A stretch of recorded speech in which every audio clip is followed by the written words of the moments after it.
Shalom, shalom. This is Bronte Bat Israel, a daughter of the Most High Yahuwah. All praises and esteem and honor belong unto Yah. I want to share a dream with you that I had on October 31st, 2022, which was this past Monday. I'm not going to add anything to the dream. I just want to share the dream with you. I had the dream that morning right before the alarm clock went off. So I got up that morning and I prayed and I went about my day as usual, and I forgot all about the dream. And I had an early off on Monday because I went to the doctor's office, and I got out of the doctor's office about 4:20, and en route to my daughter's house I was like, hey, wait a minute. I had a dream. And not only did I have a dream, I know the dream had meaning to it. So I began to recall the dream that I had, and I want to share the details of that dream with you. In the dream, we appeared in an airplane that was already in the sky. And the airplane was full of women, as far as I could see, to my right, to my left, in front of me, and to the side of me, and whatnot. My husband was aboard the airplane. I could hear his voice, but he was not next to me and I couldn't see him. And as we were riding along, I was looking out the window and just admiring the beauty of the water that I saw. I saw waters that were like an aqua blue in color, like waters that you see when you go to the Bahamas or a tropical place. Not only did I see the water, but in the water I saw palm trees, and the water was very shallow. It wasn't deep at all. So periodically I would just look out of the window and admire the scenery and how beautiful it was. And as we were riding along, I saw something, but I didn't say anything.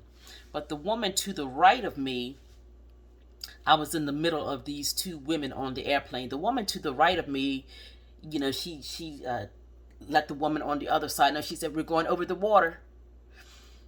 And a little time passed, and she said to the other woman, she said, "Did you see that woman? Did you see that woman in the water?" And the woman couldn't respond, which I took to mean that she didn't see the woman that was in the water. And I said to the woman to the right of me, I said, "Did you see the lion?" I said, "Did you see the lion that was in the water? Did anybody see the lion?" And nobody that could hear me responded, stating that they could see the lion. I not only saw the lion, but I saw the woman that was to the right of the lion in the water. And the lion was a white lion. And the woman to the right of the lion had on a red garb with a gold stripe running down it, and the sleeves were trimmed in gold. The garb was red, but it had gold trimmings on the arm and the gold stripe. The head wrap was red, trimmed in gold, and there was a gold sash about the waist. And in the hand of the woman was a shepherd's staff with the hook on it. But as I stated, no one else acknowledged seeing the woman except for that one woman on the side of me, and no one acknowledged seeing the lion. As we were riding along, at some point we arrived at this large palace-like building, and I saw women going up the steps. Oh, before that, as we were sailing along on the airplane, the wind became turbulent and the rain was very torrential. And the rain was so torrential that it sounded like, and it felt like an airplane when it actually takes off or when it lands. It's like when you heard it, it's like it consumed the whole aircraft. And the wind was so turbulent that it caused the aircraft to shake. But there was no fear aboard the airplane. But when you heard the sound of the wind and the torrential rain. It was enough to make you pause, raise your eyebrow, and let out a sigh when it passed. That happened 3 times in a row.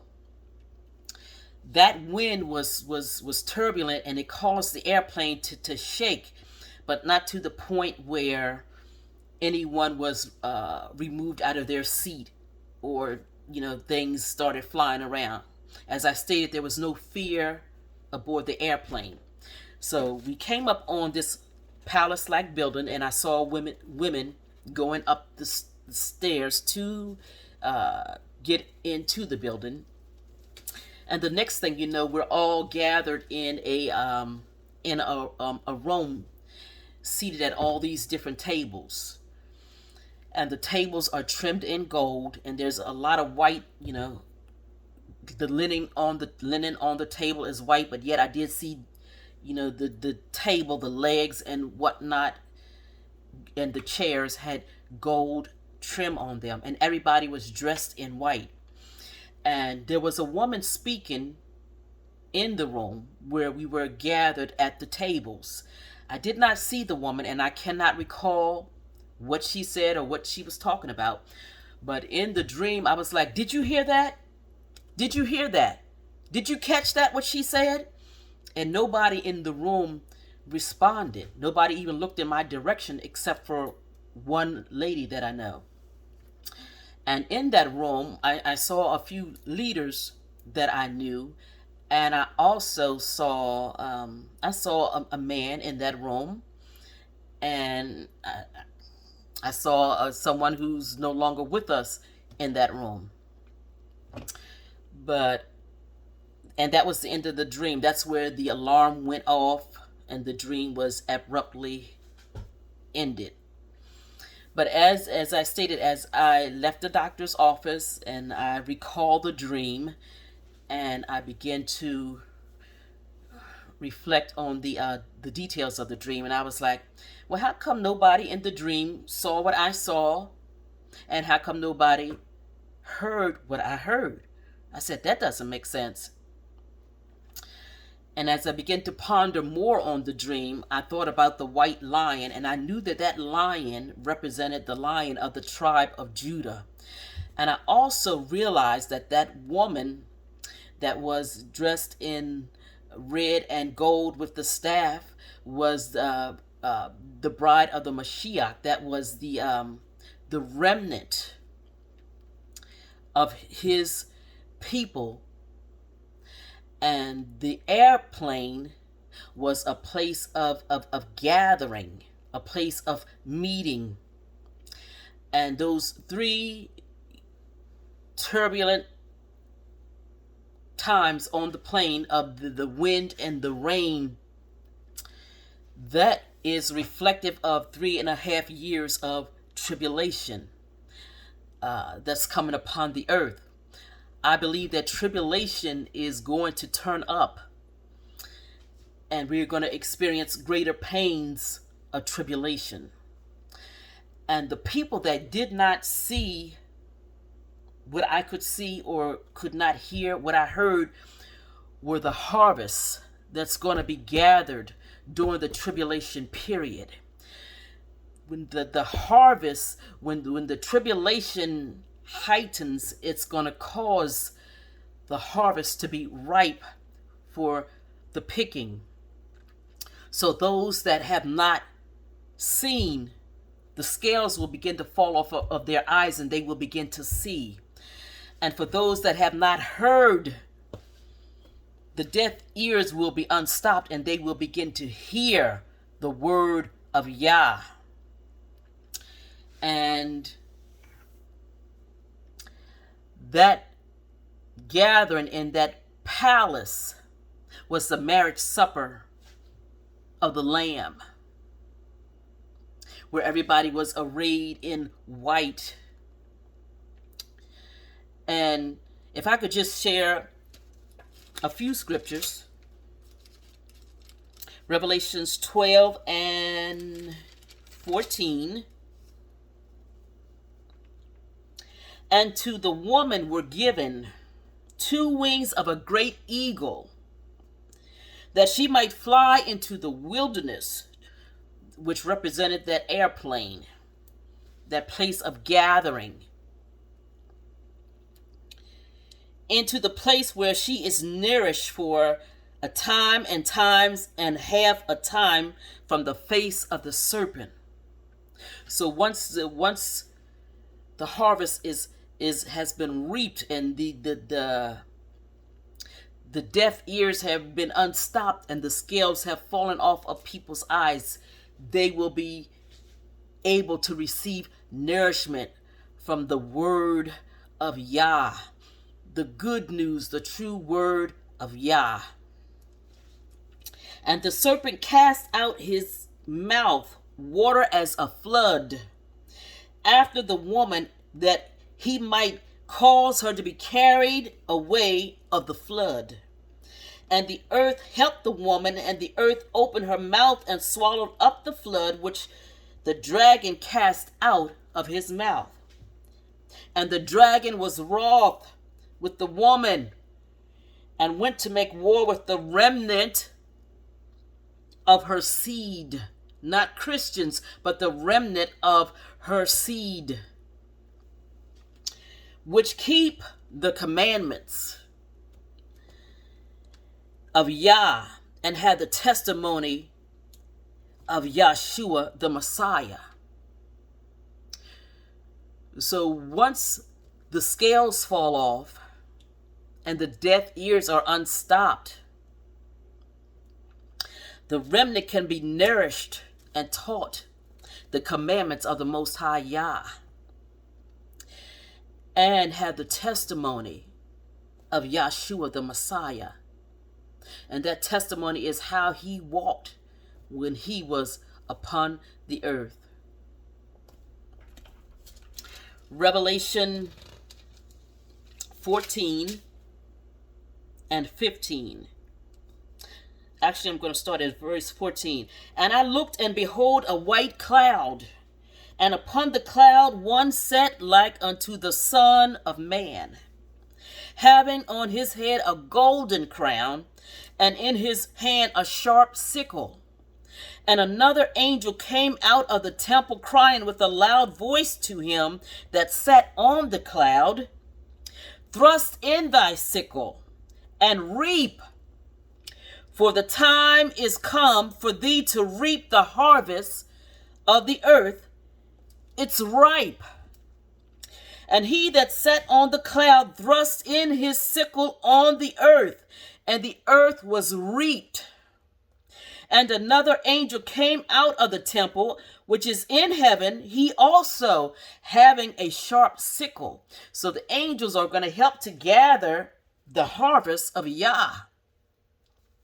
And another angel came out from the altar, which had power over fire, and cried with a loud cry to him that had the sharp sickle, saying, Thrust in thy sharp sickle, the sickle with the hook, for gathering, and gather the clusters of the vine, the remnant of the earth, the vine of the earth, for her grapes are fully ripe.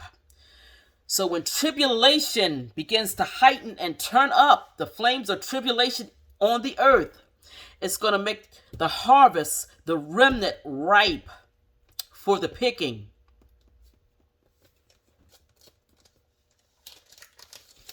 And if I could read Revelation 5 and 5, it talks about the Lion of the tribe of Judah has prevailed to open the seals. So the seals are going to be unleashed. All the seals are going to be unleashed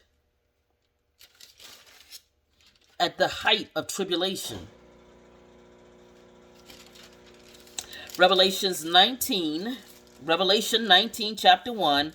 And after these things I heard a great voice of much people in heaven, saying, Hallelujah! Salvation and glory and honor and power unto Yah our Elohim. Okay, this is in heaven, not where we were gathered in the cloud. on the plain. That's a place of gathering. We are going to be gathered in the cloud. The grave is uttermost heaven. Then when you step out of your house, as you've heard me say before, and look up at the sky, that's first heaven. We are going to be gathered in the cloud, not up in heaven where Yah the Father resides. Verse 2, for true and righteous are his judgments. This is who they're talking to. It says, back to verse 1. After these things, I heard a great voice of much people in heaven saying, Hallelujah, salvation and glory and honor and power unto Yah our Elohim. For true and righteous are his judgments, for he hath judged the great whore which did corrupt the earth with her fornication, and hath avenged the blood of his servants at her hand. Again they said, Hallelujah, and her smoke rose up forever and ever. And I'm going to drop down to verse 9. And he saith unto me, right blessed are they which are called unto the marriage supper of the Lamb. And he saith unto me, these are the true sayings of Yah. And I fell at his feet to worship him. And he said unto me, see thou do it not. I am thy fellow servant and of thy brethren that have the testimony of Yahshua. Worship Yahuwah for the testimony of Yahshua in the spirit of prophecy. And I saw heaven opened, and behold, a white horse, and he that sat upon him was called Faithful and True, and in righteousness does he judge and make war. His eyes were as a flame of fire, and on his head were many crowns, and he had a name written that no man knew but he himself, and he was clothed with a vesture dipped in blood, and his name is called the Word of Yah. And the armies which were in heaven followed him upon the horses, clothed in fine linen, white and clean. And out of his mouth goeth a sharp sword, and with it he should smite the nations. This is Yahshua. And he shall rule them with a rod of iron, and he treadeth the winepress of the fierceness of the wrath of the Almighty Yah. So Yahshua is coming to avenge his enemies and gather his remnant. He that has an ear, hear what the Ruach is saying. I do believe that we are the generation that are going to see the Messiah return upon the earth. I believe the people that are going to see the Messiah return are on the earth right now. I don't know the day nor the hour, because nobody knows the day nor the hour which the Son of Man shall appear. Yahshua himself don't know. He's waiting to get the command to return. So this is no time to be straddling the fence. It's no time to be caught up with the customs and the ways of the world. Come out, be ye separate. He that has an ear, hear what the Ruach is saying. Shalom.